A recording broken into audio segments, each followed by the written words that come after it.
नमस्कार, मैं हूं प्रकाश श्रीवास्तव। हमारे खास कार्यक्रम पूरा सच में आपका स्वागत है। और खबरों की दुनिया में पूरा सच बहुत जरूरी होता है, क्योंकि झूठ से भी खतरनाक होता है अधूरा सच, और इसी तरह खतरनाक होती है अधूरी खबर। इसलिए हर खबर का पूरा सच हम आपको बताएंगे, वो भी तथ्यों, तर्कों और सबूतों के साथ। तो आइए बिना देर किए देखते हैं पूरा सच।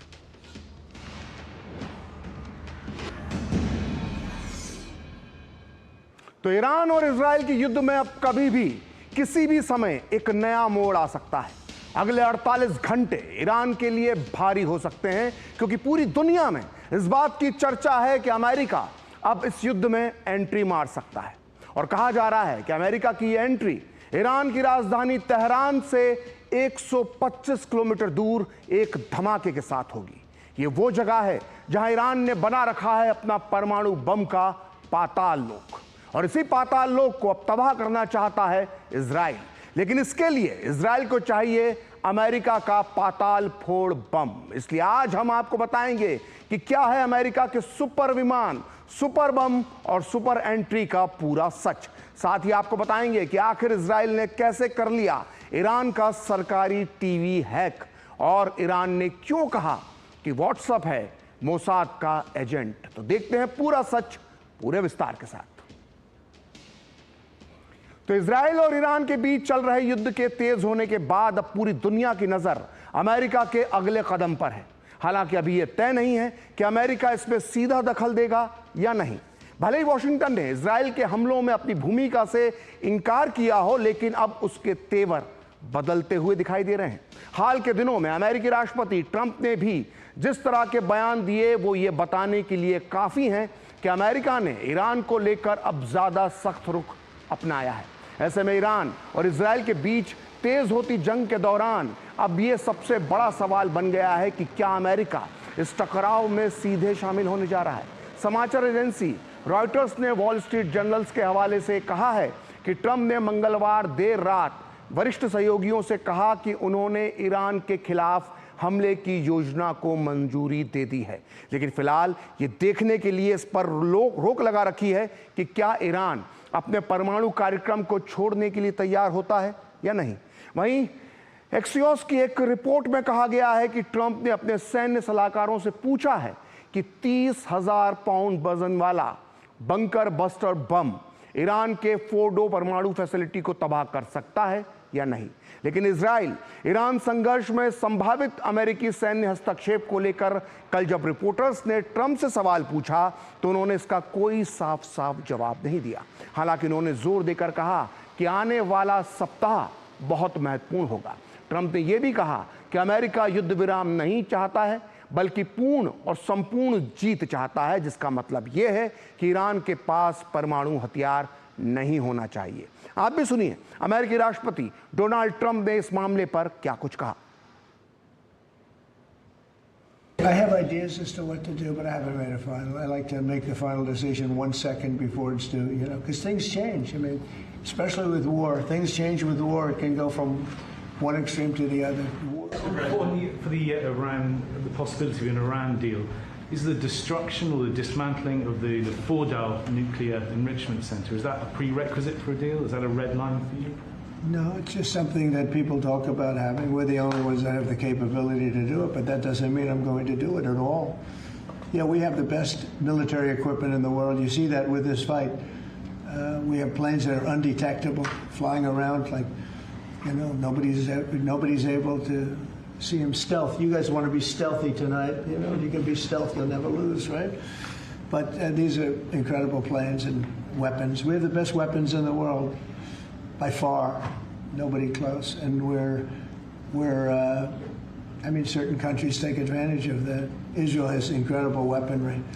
So we'll see what happens. I've been asked about it by everybody, but I haven't made a decision. मतलब साफ है कि अमेरिकी राष्ट्रपति ट्रंप फिलहाल ये साफ नहीं कर बताना चाहते हैं कि अमेरिका ईरान के खिलाफ सैन्य कार्रवाई में शामिल होगा या नहीं। लेकिन खबरों के मुताबिक अमेरिका ने पश्चिम एशिया में सैन्य ताकत को बड़े पैमाने पर तैनात करना शुरू कर दिया है। CNN की एक रिपोर्ट में कहा गया है कि अमेरिका अगले हफ्ते पश्चिम एशिया के करीब यूरोप में यूएसए गेराल्ड आर फोर्ड वाहक तैनात करने वाला है। इसके अलावा इजराइल के पास पूर्वी भूमध्य सागर की तरफ रवाना होने की भी इसकी खबर है, संभावना है, जो इस क्षेत्र में मौजूद तीसरा अमेरिकी विमान वाहक इसे बना देगा। इससे पहले अमेरिकी विमान वाहक पोत यूएसएस निमित्ज के बारे में भी बताया गया था कि उसने अपना मार्ग बदल दिया है और पश्चिम एशिया की तरफ वो बढ़ गया है, जबकि यूएसएस कार्ल विंसन इस इलाके में पहले से ही तैनात है। यानी हिंद महासागर स्थित डियोगो गार्सिया अमेरिकी वायुसेना का स्ट्रेटेजिक अड्डा है और यहां B-2 स्प्लिट स्टेल्थ बॉम्बर और B-52H जैसे बम वर्षक विमान पहले से ही तैनात किए जा चुके हैं और ये विमान लंबी दूरी तक उड़ान भरने और बंकर बस्टर बम गिराने की क्षमता रखते हैं, जो ईरान के भूमिगत परमाणु ठिकानों को नष्ट करने के लिए जरूरी हो सकते हैं। हाल में अमेरिका का E-4B नाइट वॉच, जिसे डूम्सडे प्लेन भी कहा जाता है, इसने अमेरिका एयर स्पेस में उड़ान भरी, जिसे युद्ध की तैयारी के संकेत के रूप में देखा जा रहा है। हालांकि अमेरिकी रक्षा मंत्री पीट हेग्सेथ ने कहा है कि यह तैनाती रक्षा स्थिति को मजबूत करने के लिए की जा रही है। उन्होंने कहा कि यह खुलासा नहीं करेंगे वो कि उन्होंने ट्रंप को ईरान के खिलाफ हमले की योजना दी है या नहीं, लेकिन एक बार ट्रंप निर्णय ले लें तो पेंटागन इसे लागू करने के लिए तैयार है। आप भी सुनिए अमेरिकी रक्षा मंत्री ने क्या कहा। As I've said, there's only one person that was elected president of the United States. Yeah. And the American people elected him to make these decisions on their behalf. And if and when those decisions are made, the department is prepared to execute. We know right now that Tehran understands exactly what the president is saying. He set 60 days. The world can believe it, and the world cannot believe it. He set 60 days. They had an opportunity to make a deal. They should have made a deal. President Trump's word means something. The world understands that. And at the Defense Department, our job is to stand ready and prepared with options, and that's precisely what we're doing. तो Israel ये बात अच्छी तरह से समझता है कि अगर उसे ईरान को परमाणु हथियार बनाने से रोकना है तो उसे हर हाल में फोर्डो न्यूक्लियर प्लांट को निस्तानाबूद करना ही होगा। फोर्डो प्लांट राजधानी तेहरान से 125 किलोमीटर दूर पहाड़ के अंदर करीब 90 मीटर की गहराई में बना हुआ है। इसे ईरान का माउंट डूम भी कहा जाता है। इस पहाड़ी के नीचे फोर्डो प्लांट में ईरान यूरेनियम का बहुत तेजी से संवर्धन कर रहा है, जिससे करीब 6 परमाणु बम बनाए जा सकते हैं। इजराइल ने अपने हमले के पहले दिन दतांज और इस्फहान के अलावा इसी फोर्डो प्लांट को भी निशाना बनाया था, लेकिन इसे कोई खास नुकसान नहीं पहुंचा। दरअसल जमीन की सतह से काफी नीचे होने की वजह से इसे तबाह करना आसान नहीं है। इसे सारी दुनिया में सिर्फ अमेरिका ही नष्ट करने की ताकत रखता है। यहां तक कि खुद अमेरिकी राष्ट्रपति ट्रंप ने फोर्डो प्लांट के बारे में कहा कि हम ही एकमात्र ऐसी शक्ति हैं जिनके पास ऐसा करने की क्षमता है, इसलिए अब इजराइल को अमेरिका की मदद की जरूरत है। और इस बीच किसी अगले बड़े हमले की आशंका को देखते हुए ईरान ने फोर्डो न्यूक्लियर प्लांट के आसपास रूसी S-300 air defence system install कर दिए हैं। अमेरिका के साथ मिलकर इजराइल किस तरह से फोर्डो प्लांट को नष्ट कर सकता है, यह हम आपको आगे बताएंगे, लेकिन पहले सुनते हैं कि अंतर्राष्ट्रीय परमाणु ऊर्जा आयोग के डायरेक्टर जनरल राफेल ग्रासी ने फोर्डो प्लांट में हुए अब तक के नुकसान के बारे में क्या बताया था। No damage has been seen at the site of the Fordo fuel enrichment plant or at the Condab heavy water reactor, which is under construction. Bushehr nuclear power plant has not been targeted or affected by the recent attacks, and neither has the Tehran research reactor. At the Isfahan nuclear site, 4 buildings were damaged in Friday's attack. तो जैसा कि आपने सुना कि अभी तक Fordow nuclear plant को कोई नुकसान नहीं पहुंचा है, क्योंकि ये जमीन के 90 मीटर अंतर है और इसीलिए अब इजराइल अमेरिका के साथ मिलकर इस प्लांट को जमीन के अंदर ही दफन कर देना चाहता है और यह संभव होगा GBU-57 से। और ये GBU-57 एक ऐसा बम है जो दुनिया में किसी भी पाताल लोक को भेद सकता है। इसका वजन करीब 14,000 किलोग्राम होता है, जो 2 अफ्रीकी जंगली हाथियों के बराबर है। यह बम करीब 21 फीट लंबा है और इसका व्यास 2.5 फीट के आसपास होता है और आप देख सकते हैं इन तस्वीरों में कि यह जमीन फाड़ कर अंदर पहुंच जाता है और इसे जब आसमान से गिराया जाता है तो जमीन के अंदर ये करीब करीब 60 मीटर तक अंदर चला जाता है और इसके बाद इसमें होता है एक ज़बरदस्त विस्फोट। और इस तरह से कहा जा सकता है कि ज़मीन के अंदर बने किसी भी मजबूत ठिकाने को तबाह करने की क्षमता, ताकत रखता है। लेकिन इसका इस्तेमाल करने से पहले फोर्ड न्यूक्लियर प्लांट की ज़मीन पर कई दूसरे बम गिराने होंगे और जब ज़मीन की परतें ढीली पड़ जाएंगी तब आखिरी हथियार के तौर पर GBU-57 को दागा जाएगा। इससे पहले इजराइल ने फोर्डो साइट पर 230 किलो वजन वाले MPR 500 बमों का इस्तेमाल किया था, लेकिन ये बम केवल 1 मीटर मोटी कंक्रीट को भेद सकते हैं। वहीं जैसा हमने बताया कि GBU-57 बम 60 मीटर मोटी कंक्रीट को भेद सकता है, तबाही मचा सकता है। लेकिन चूंकि फोर्डो सुविधा 90 मीटर की गहराई पर है, इसलिए कई बमों को एक साथ गिराना होगा ताकि ये साइट पूरी तरह से नष्ट हो जाए। आपको बता दें कि GBU-57 को बोइंग ने डिजाइन किया है और इसे अमेरिकी वायुसेना के पास सबसे शक्तिशाली गैर परमाणु बम इसे माना जाता है और इस बम में GPS भी लगा होता है जो अपने दुश्मन के ठिकाने की सटीक तरीके से उसे ढूंढ लेता है, तलाश कर लेता है। आइए जानते हैं अमेरिकी रक्षा विशेषज्ञ कार्लटन हेलिक का इस बम के बारे में क्या कहना है।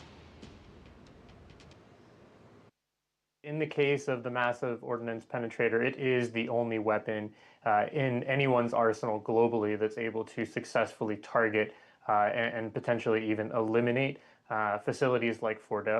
It was designed originally with the intent of attacking and destroying targets specifically built into mountains. Initially, that was in terms of North Korea, later expanded to target sets including Iran as well. And even then, it's not a guarantee that one or even two of these weapons would be able to successfully take Fordo offline and certainly even to destroy it. तो ऐसी भी आशंका है कि अगर Israel ने इस बम से परमाणु प्रतिष्ठानों को निशाना बनाया तो ईरान में न्यूक्लियर रेडिएशन फैल सकता है, तो आम लोगों को भी ये इसके प्रभाव हो सकते हैं, घातक हो सकता है। आइए अब ये जानते हैं कि इस पाताल भेदी GBU-57 को जमीन के अंदर कैसे दागा जाता है। अमेरिकी बमवर्षक B-2 के पास ही GBU-57 को गिराने की क्षमता मौजूद है। यह अमेरिका के पास सबसे अच्छा और यकीनन दुनिया का सबसे बेहतरीन फाइटर प्लेन है। एक B-2 फाइटर प्लेन की कीमत $2 बिलियन है। ये एक स्टेल्थ विमान है जो एयर डिफेंस से आसानी से बच जाता है। इसके अलावा इसे रडार भी आसानी से नहीं ढूंढ पाती है। B-2 दुनिया में किसी भी टारगेट तक पहुंच सकता है और अपने बेस पर वापस आ सकता है। इसमें हवा में ही फिर से ईंधन भरा जा सकता है। अमेरिका के पास कुल 20 B-2 स्टेल्थ बॉम्बर हैं और इन लड़ाकू विमानों का इस्तेमाल पहले भी हुतियों को निशाना बनाने के लिए किया जा चुका है और B-2 को इस तरह से डिज़ाइन किया गया है कि इसमें पायलटों के लिए खाना रखने और उसे गर्म करने के साथ साथ टॉयलेट की भी सुविधा है। अब तक युद्ध में कोई भी B-2 विमान तबाह नहीं हुआ है आज तक। आपको बता दें कि इसी साल मार्च के आखिरी में अमेरिका ने इन B-2 स्प्रिट बॉम्बर को डिएगो गार्सिया में तैनात किया था जो ईरान से सिर्फ 2300 किलोमीटर दूर है, जबकि बम गिराने वाले इस विमान की जो रेंज है B-2 की वो करीब 11,000 किलोमीटर की है। यानी आराम से ईरान में बम गिरा के वापस अपने बेस पर आ सकता है। और मीडिया रिपोर्ट्स के मुताबिक डिएगो गार्सिया में कम से कम 6 B-2 स्टेल्थ बॉम्बर इस वक्त खड़े दिखाई दिए हैं और डिएगो गार्सिया में अमेरिका और ब्रिटेन का ये संयुक्त सैन्य बेस है। और वहीं अमेरिकी रक्षा विशेषज्ञ कार्लटन हेलिक का मानना है कि संभावित हमले में GBU-57 और B-2 के अलावा और भी हथियारों का इस्तेमाल हो सकता है। The U.S. Air Force B-2 stealth bomber that is the only aircraft that's capable of carrying and deploying these weapons can carry up to 2 of these. Now, it was reported this morning in print outlets that the Air Force actually has, as part of their kind of operational concept for attacking targets such as Fordo, would actually plan to use several of these munitions deployed through several aircraft. So it wouldn't just be a single munition dropped or even 2 from one airplane. It would be multiple strikes kind of barreling down into that target set over time, kind of drilling down towards the target. तो दुनिया भर के कई जानकारियां मान रहे हैं कि अगले 48 घंटे में अमेरिका ईरान पर हमला बोल सकता है, लेकिन बड़ा सवाल है कि अमेरिका की तरफ से ईरान पर इस हमले की शुरुआत आखिर किस जगह से होगी। आइए अब एक मैप ग्राफिक्स के जरिए ये समझने की कोशिश करते हैं कि अमेरिका ने पश्चिम एशिया में कहां-कहां अपने अड्डे यानी बेस बना रखे हैं। अमेरिका ने ईरान की पश्चिमी सीमा की तरफ 19 जगह पर अपने मिलिट्री बेस बनाए हुए हैं। इनमें से 8 परमानेंट बेस हैं जो बहरीन, मिस्र, Iraq, Jordan, Kuwait, Qatar, Saudi अरब और संयुक्त अरब अमीरात में मौजूद हैं। इस वक्त पूरे पश्चिम एशिया में लगभग 40 से 50 हजार अमेरिकी सैनिकों के होने का अनुमान है और सबसे ज्यादा अमेरिकी सैनिक वाले देशों में कतर, बहरीन, कुवैत, संयुक्त अरब अमीरात और सऊदी अरब आते हैं। इन देशों में अमेरिका के ये बेस एयर और नेवल ऑपरेशन के हब हैं और पश्चिम एशिया में अमेरिका का सबसे बड़ा एयरबेस कतर में अल उदीद एयरबेस है। इस बेस में लगभग 100 के करीब विमान और ड्रोन मौजूद हैं और यहां लगभग 10,000 अमेरिकी सैनिकों की तैनाती है। ये बेस यूएस सेंट्रल कमांड के लिए फ्रंट हेडक्वार्टर के रूप में काम करता है। आपको बता दें कि पूर्व में इसका इस्तेमाल अमेरिका ने इराक, सीरिया और अफगानिस्तान के ऑपरेशन के लिए किया था। तो इस बीच इजरायली सेना ने ईरान में अराक हैवी वाटर रिएक्टर पर हमला करने का दावा किया है। यह फैसिलिटी ईरान के न्यूक्लियर प्रोग्राम का एक अहम हिस्सा है और यहां बड़े पैमाने पर हथियारों का उत्पादन होता है। हमले से कुछ ही घंटे पहले आईडीएफ ने अराक और खोंडव शहर के लोगों को इलाका खाली करने की चेतावनी दी थी। संयुक्त राष्ट्र की अंतर्राष्ट्रीय परमाणु ऊर्जा एजेंसी ने बताया है कि ईरान के अराक हैवी वाटर रिएक्टर पर इजरायली हमले से कोई रेडियोलॉजिकल प्रभाव नहीं हुआ है। इस बीच इजराइल ने कहा है कि उसने ईरान के बुशर न्यूक्लियर प्लांट पर हमले की जानकारी गलती से दी थी। वहीं वहां कोई हमला नहीं किया गया, ऐसा इजराइल का कहना है, क्योंकि इससे पहले जब रूस को बुशर पर हमले की जानकारी मिली तो उसने इजराइल से बुशर न्यूक्लियर प्लांट पर हवाई हमलों को तुरंत रोकने की अपील की थी, क्योंकि यहां पर रूसी एक्सपर्ट भी काम करते हैं।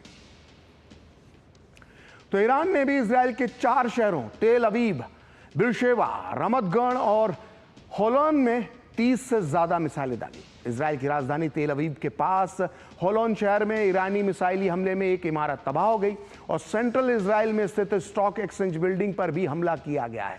दक्षिण इजराइल के सोरोका मेडिकल अस्पताल पर भी ईरान ने मिसाइलों से हमला किया, जिसमें अस्पताल को भारी नुकसान पहुंचा है। इजरायली अधिकारियों के मुताबिक इस हमले में 6 लोग गंभीर रूप से घायल हो गए हैं, जबकि 20 से ज्यादा लोग आंशिक रूप से घायल हुए हैं। ईरान के इस हमले में अस्पताल पूरी तरह से ध्वस्त हो गया है। ईरान का कहना है कि यह अस्पताल इजराइल डिफेंस फोर्स के कमांड एरिया में है, जिसके कारण इस पर अटैक किया गया। इजरायली प्रधानमंत्री नेतान्याहू ने इस हमले के बाद ईरान को चेतावनी दी है और कहा है कि अस्पताल पर किए गए मिसाइल हमले की भारी कीमत ईरान को चुकानी होगी। और इसी बीच इस अस्पताल पर हमले का एक वीडियो सामने आया है, जिसमें लोग अपनी जान बचाकर भागते हुए नजर आ रहे हैं।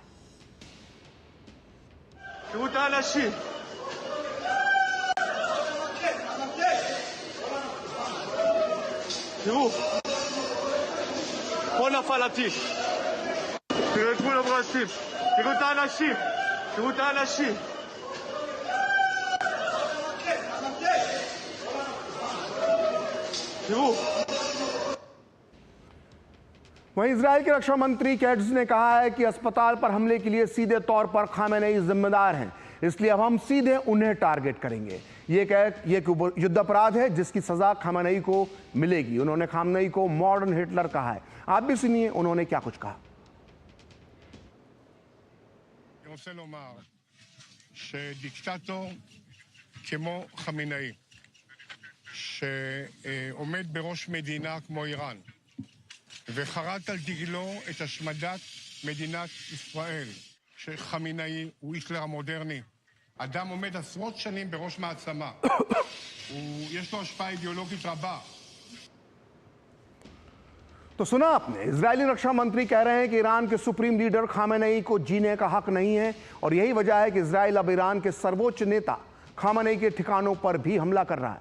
खामेनेई को लेकर तो ट्रंप के तेवर भी तीखे हैं। ट्रंप की धमकियां थमने का नाम ही नहीं ले रही हैं, तो खामेनेई भी झुकने के मूड में नहीं है। आप भी सुनिए ट्रंप और खामेनेई ने एक दूसरे के लिए क्या कहा। Unconditional surrender. That means I've had it. You know, for 40 years they've been saying death to America, death to Israel, death to anybody else that they didn't like. They were bullies. They were schoolyard bullies. And now they're not bullies anymore, but we'll see what happens. Look, nothing's finished until it's finished. You know,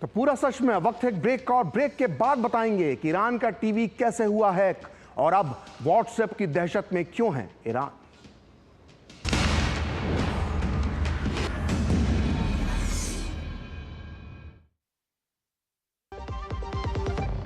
सस्ते वाले दाल मसाले स्वाद हुआ बेकार, MDH की हल्दी मिर्ची धनिया करे कमाल, ये रंग दे ये खुशबू दे ये तीखा ये कम पड़े, क्या निराला MDH मसाला। जो लक्ष्य चुना था समझ आने लगा है। GLA यूनिवर्सिटी, उच्च लक्ष्य की निश्चित प्राप्ति। जहां सपनों को मिलते हैं पंख, नालसा देता है अधिकार का संग। गरिमा से काम सुरक्षित रहे, ना हो भय ना उत्पीड़न सहे। एक बात कहनी है आप सभी से, इनफैक्ट ये बात हमें मिलके कहनी चाहिए, टुगेदर। हर काम का एक माहौल होता है, रिस्पेक्ट, सेफ्टी, डिग्निटी। लेकिन जब कोई आंखों से, शब्दों से या इशारे से सीमा पार करता है, it's not casual, it's harassment. Posh act ये कहता है हर वर्क प्लेस, हर महिला और पुरुष के लिए सुरक्षित होना चाहिए। Unwelcome messages, wow you look hot today, ये सब नॉर्मल नहीं है। It's not harmless, it's hurtful. मैं राजकुमार राव आपसे आग्रह कर रहा हूं, काम के माहौल में इज्जत जरूरी है और हर आवाज में। मिलकर बढ़ें, बढ़ाएं हाथ, नालसा का सहयोग है साथ। कार्यस्थल बनाए न्याय संगत, सम्मान और समानता हो अनंत। चुप मत रहो, you are not alone, NALSA आपके साथ है। पॉश का कानूनी हक आपका साथ देता है। कानूनी सलाह चाहिए? Call NALSA helpline 15100। Let's make work places safer together.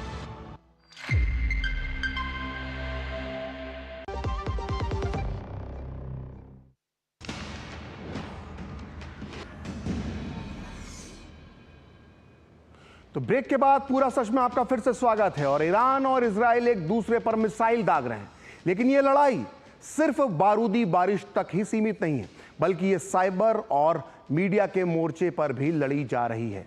और उसका मजेदार सबूत आज तब सामने आया जब इजरायली हैकर्स ने बुधवार देर रात ईरान के सरकारी न्यूज़ चैनल IRIB को हैक कर लिया। इस दौरान ईरानी लोगों ने अपनी सरकार के खिलाफ ईरानी लोगों से विद्रोह करने की अपील की, और इन हैकर्स ने ईरान के सरकारी टीवी पर 2022 के विरोध प्रदर्शन वाले वीडियो चलाए, जिनमें महिलाएं अपने बाल काट रही हैं। दरअसल 2022 में महसा अमीनी नाम की एक ईरानी महिला की पुलिस कस्टडी में मौत हो गई थी। महसा को गलत तरीके से हिजाब पहनने के आरोप में गिरफ्तार किया गया था, जिसके बाद पूरे ईरान में जनता सड़कों पर उतर आई थी। और अब हैकर्स ने उसी समय के वही पुराने वीडियो चलाकर उसी तरह ईरानी जनता से सड़क पर उतरने की अपील की है। टीवी की इस हैकिंग के बाद ईरान का आरोप है कि इस प्रसारण के पीछे इजरायली साइबर हमले का हाथ है, जबकि इजराइल ने इससे ना तो इनकार किया है। और आपको यह भी याद होगा कि अभी 2 दिन पहले इजराइल ने ईरान के इसी सरकारी टीवी के दफ्तर पर लाइव बुलेटिन के दौरान एक मिसाइल से हमला किया था, जिसके बाद एंकर को भागना पड़ा था। तो एक तरफ ईरानी टीवी हैक हो गया, वहीं दूसरी तरफ यही ईरानी टीवी लोगों से व्हाट्सएप ना चलाने की अपील कर रहा है। ईरान में लोगों से अपील की जा रही है कि वो अपने स्मार्टफोन से व्हाट्सएप को डिलीट कर दें।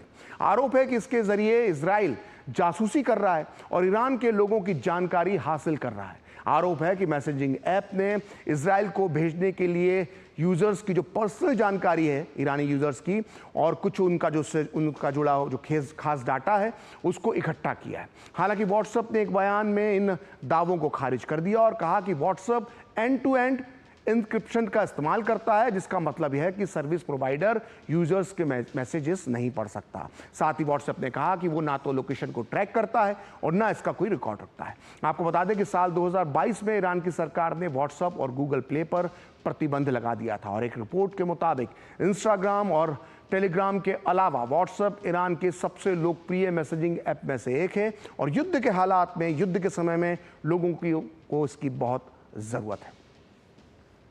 तो इजराइल का सुरक्षा कवच वैसे तो बहुत मजबूत है और अधिकतर मिसाइलें हवा में ही नष्ट कर देता है, लेकिन कुछ मिसाइलें जो इंटरसेप्ट नहीं हो पाती, उनसे बचने के लिए इजराइल में कई स्थायी बंकर बनाए गए हैं। इनके बारे में तो आप जानते हैं, हम पूरा सच में लगातार दिखा भी चुके हैं। लेकिन ईरान के हालिया मिसाइल हमले से बचने के लिए लोगों ने बंकर और बम शेल्टर के साथ साथ अब तेल अवीव के पास रमत गन में अंडरग्राउंड रेलवे स्टेशन में भी शरण ले रखी है।